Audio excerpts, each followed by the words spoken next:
Hi everyone, in today's video we're going to show how unidentified swing flaws can take down even the highest projected of pro hitters.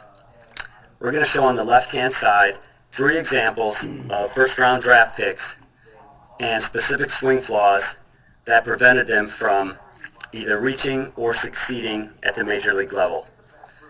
First example on the left hand side is Josh Vitters, a 2007 first-round draft pick of the Chicago Cubs. In this video, he is playing at AAA Iowa. This is where I got to know him. He's struggling with poor numbers, and let's see why. On the right-hand side, we have Miguel Cabrera, who's going to represent the Major League pattern.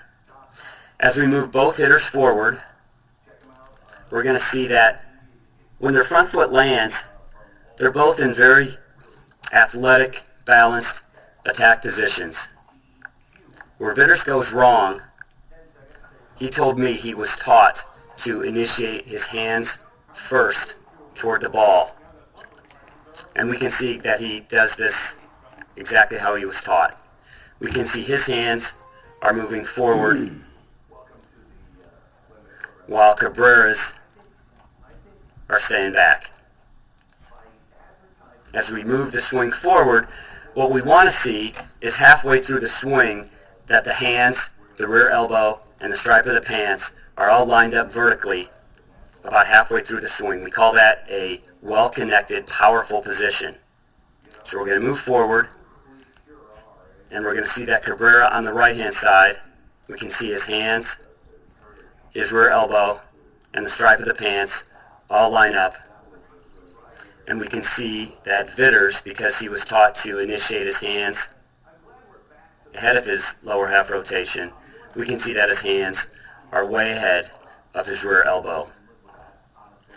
So basically what Vitters has done is he's sabotaged the kinetic sequence, which tells us that the swing is built from the ground up. That means the hips go first, and then they're connected to the rotation of the shoulders, which go next. And then the shoulders pull the hands, which stay back, and the barrel of the bat then whips through with the most amount of power.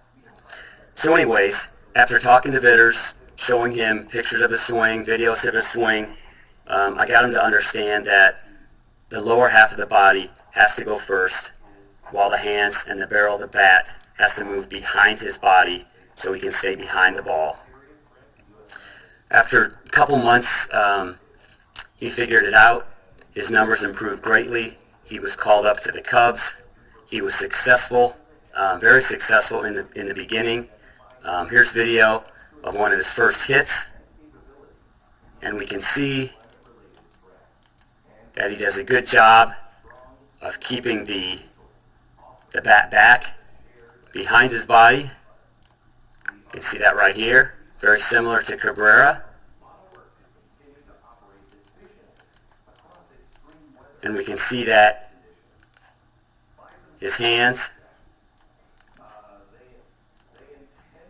rear elbow, stripe of the pants are lined up.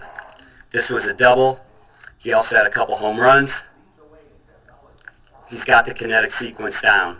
We can see that his hips went first, while his hands stayed back. So what happened? Why did he fail at the major league level? After being initially successful, he said he listened to too many voices who didn't know his swing, and he went back to his old way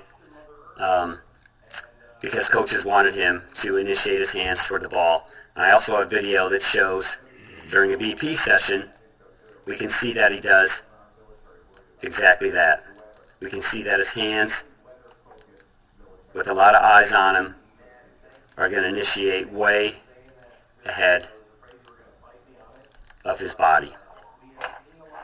So that's his story.